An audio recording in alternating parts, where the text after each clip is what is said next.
अब कुदरत का निजाम जो है किसी डिक्शनरी में डालना पड़ेगा, वैसे बेसबॉल डाला है, क्योंकि कुदरत का निजाम ना पाकिस्तान के लिए ऐसा लग रहा है कि चल रहा है। आपने आज का मैच देखा होगा भाई, वक्फे पे जब एक टीम ने 401 रन बोर्ड पर लगा दिए तो हर कोई, हम भी आप भी यही कह रहे थे कि ये क्या हो गया पाकिस्तान को, ये कैसी सोच है, दे पिटाई दे पिटाई दे पिटाई। पर न्यूजीलैंड पर सवाल उठता है अब, जो टीम 401 रन बना के भी मैच हार जाए, भाई वो टीम तो जाना डिजर्व नहीं करती सेमीफाइनल में।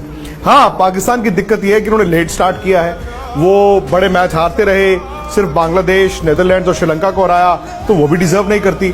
लेकिन हकीकत यह है कि फिलहाल पाकिस्तान ने यह मैच जिस तरह से जीता है, कोई बड़ी बात नहीं कि यही टीम सेमीफाइनल में जाए। इक्वेशन अभी भी मुश्किल है, लेकिन बात पहले आज के मैच की। वो जो बरसात आई उसने थोड़ी देर के लिए न्यूजीलैंड की हेल्प की, लेकिन दोबारा जो बरसात आई उसने ही न्यूजीलैंड के लिए जो मैच था वो दफना दिया।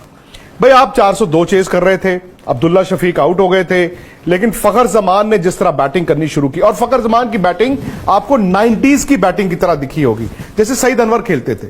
मुझे तो फखर जमान को खेलते देख ऐसा लग रहा था कि सईद अनवर ही बैटिंग कर रहे हैं, सईद अनवर ही बैटिंग कर रहे हैं। बाबर थोड़ा स्लो थे टू बिगिन विद, लेकिन एक इंटेलिजेंट नॉक थी, वो कप्तान की जिम्मेदारी वाली पारी थी। वो जानते थे कि अगर फखर जमान छक्के मार रहा है तो मुझे छक्के मार के कुछ नहीं मिलना है, मुझे सिर्फ स्ट्राइक रोटेट करनी है, भले ही मैं 4 गेंदे एक्स्ट्रा खेल लूं, क्योंकि शायद वो कॉन्फिडेंस उनको था कि फखर खेलते जाएंगे। लेकिन मेरा यह मानना था कि अगर पाकिस्तान की एक विकेट गिर जाती तो शायद वो दबाव आता, क्योंकि अक्सर होता क्या है ना, जब आप 402 रन चेज कर रहे हैं लगता है कि यार हम बना देंगे, और ब्रीफ एक पीरियड आता है जहां पे लगता है कि टीमें जो हैं चेज कर देंगी, बट फिर एक विकेट गिरती है, फिर 2 गिरती हैं, और फिर एंड में जाके रिजल्ट आपकी फेवर में नहीं जाता। इसीलिए जो बरसात हुई, जो पहले 1 घंटे की बरसात हुई, फिर टारगेट रिवाइज हुआ, 41 ओवर में 342 बनाने हैं, वहां पर पाकिस्तान का नुकसान था। ओवर 9 निकल गए, लेकिन एक हाई स्कोरिंग गेम में रन सिर्फ 60 कम हुए, लेकिन उनको फायदा हुआ वो जो 1 घंटे का ब्रेक हुआ, क्योंकि न्यूजीलैंड को उससे कोई फायदा नहीं हुआ, और फखर जमान और बाबर को सिर्फ आके दोबारा से 8-10 गेंदों में अपने आप को अप्लाई करना था। बट वो एक बात समझ गए थे कि ये मैच 41 ओवर नहीं जाएगा।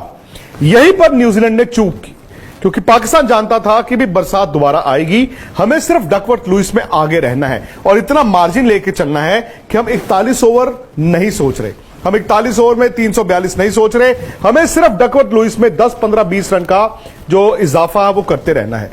यहां पर न्यूजीलैंड के कप्तान केन विलियमसन ने मूर्खता की, सबसे बड़ी बेवकूफी की। वो जानते हैं बरसात ऐसा नहीं है कि अचानक से गिरती है, और कवर्स भी ऐसे नहीं है कि अचानक से प्रकट हो जाते हैं।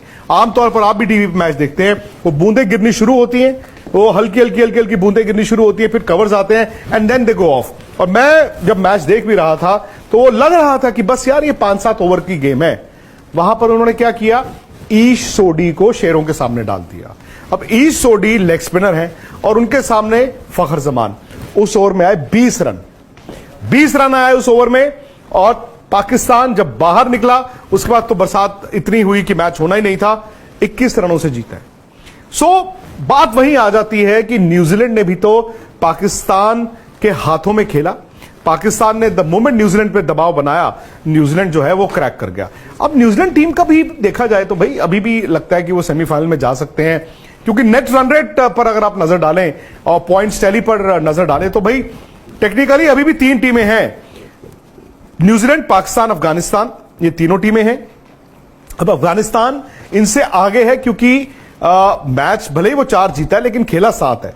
आखिरी 2 मुकाबले उनके थोड़े मुश्किल टीमों से हैं, पता नहीं अफगानिस्तान करिश्मा कर सकता है कि नहीं। न्यूजीलैंड और पाकिस्तान का जो नेट रन रेट है वो थोड़ा सा बैलेंस आउट हुआ है।